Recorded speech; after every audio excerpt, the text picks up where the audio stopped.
میں جاتا ہوں, عسکری اداروں میں بھی جاتا ہوں, ہر ادارے میں میرا جانا ہے, ہر چیز ہوتی ہے کہ وہ لوگ جو کام کر رہے ہیں ان کے پیچھے مائنڈ سیٹ, تھاٹ اور پرسپیکٹو, پیراڈائم, مقصد کیا ہے.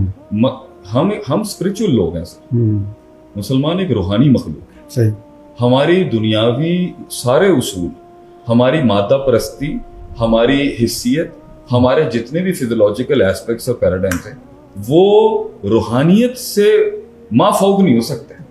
کل بھی مجھ سے ایک پوڈ کاسٹ میں سوال کیا ہے ڈاکٹر سبیل نے کہ اسلامی بزنس میں اور دوسری, میں نے کہا اسلامی تجارت کے اندر لین دین سب جو بھی چل, اس میں نبی صلی اللہ علیہ وسلم نے روحانیت کو ہمیشہ انسانی ضرورت کے اوپر رکھا ہے. تو ایک بیلنس رہے, تو ایک قربانی اور ایثار رہے گا آگے سے. تو ملک کے ایجوکیشن سسٹم کے اندر اگر بنیاد میں ایک ادارے کے روحانی لوگ نہیں بیٹھے ہوئے, اسپرچل لوگ نہیں بیٹھے ہوئے, کٹنے مرنے والی سوچ نہیں ہے ان کے اندر, اپنا جسم, اپنا خون, اپنا مال دینے والے لوگ نہیں بیٹھے ہوئے, تو یہ ایجوکیشن کمرشلائز ہوگی. یہ ایجوکیشن جب کمرشلائز ہوگی اور جب اس کو اسٹیٹ سپورٹ نہیں کرے گی تو پھر دین کی کورسز کو بھی چارج کرنا پڑ جاتا ہے. آفیشلی یہ سب اسٹیٹ کے اندر ہونا چاہیے تھا.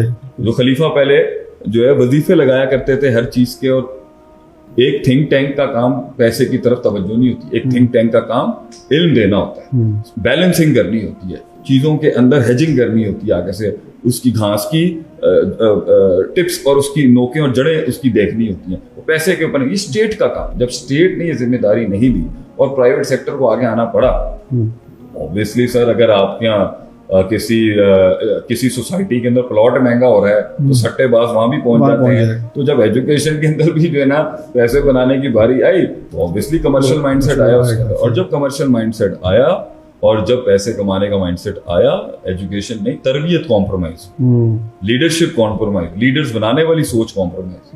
ایک مسند پہ جا کے امام حسین رضی اللہ تعالیٰ عنہ ایک انبیاء کے منہج پر قربانیاں دینے والے, وہ سوچ ختم ہو گئی, وہ بالکل ہی غائب ہو گیا. اس لیے پھر وہ سسٹم آیا جس نے ان کو فٹ کرنے والے سسٹم والی ایجوکیشن, وہ انقلابی ایجوکیشن.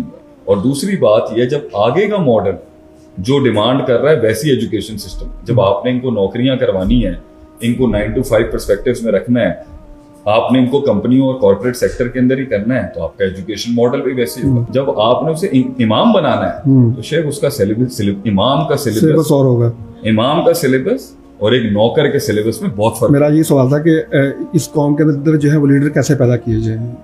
دیکھیں, ما من مولود الا یولد علی الفطرہ, every child is born natural. Allah نے ہر انسان کو فطرت پہ پیدا کیا, اور فطرت میں کوئی انسان کبھی بھی فی نفسہ ہی کبھی بھی غلام نہیں تھا. اسے اللہ نے اپنی قوتوں اور اپنے سارے ادراکات, احساسات, جذبات, اپنے سارے ایموشنل انٹیلیجنس, انٹلیکچوئل کوشنٹس, اپنی سارے انر پرسپیکٹیوز کے ساتھ آزاد بنایا.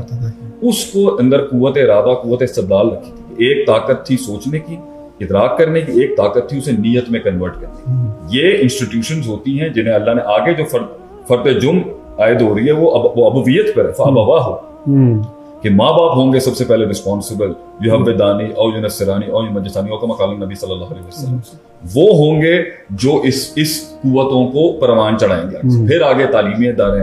تو سب سے بڑی بات ہے پوری چین کے اندر ہی, پوری چین میں للہیت نہیں ہے, پوری چین میں روحانیت نہیں ہے, پوری چین کے اندر مقصد نہیں ہے, پوری چین میں موت نہیں ہے کہ ایک دن اللہ سے ملنا ہے, آخرت. جب پوری چین میں وہ پرسپیکٹیو نہیں ہوگا, وہ پیراڈائم نہیں ہوگا, تو وہ چین کہیں نہ کہیں سے متصل نہیں ہوگی, وہ ٹوٹے گی اور وہ مفادیت پہ جائے گی, اور وہ مفاد پرستی انسان کو پھر اپنے ویژن سے ہٹائے گی. پوائنٹ یہاں پر یہی ہے کہ جو بیس لائنز ہیں وہ بیس لائن دین ہے, وہ بیس لائن روحانیت ہے, اور اسی کو سامنے رکھ کے جو ہے بچے کی تکمیل ہو سکتی ہے. اگر یہ چیزیں اس میں اتاری جائیں گی, وہ نیچرلی پہنچے گا وہیں جہاں اسے فطرتاً ہونا چاہیے.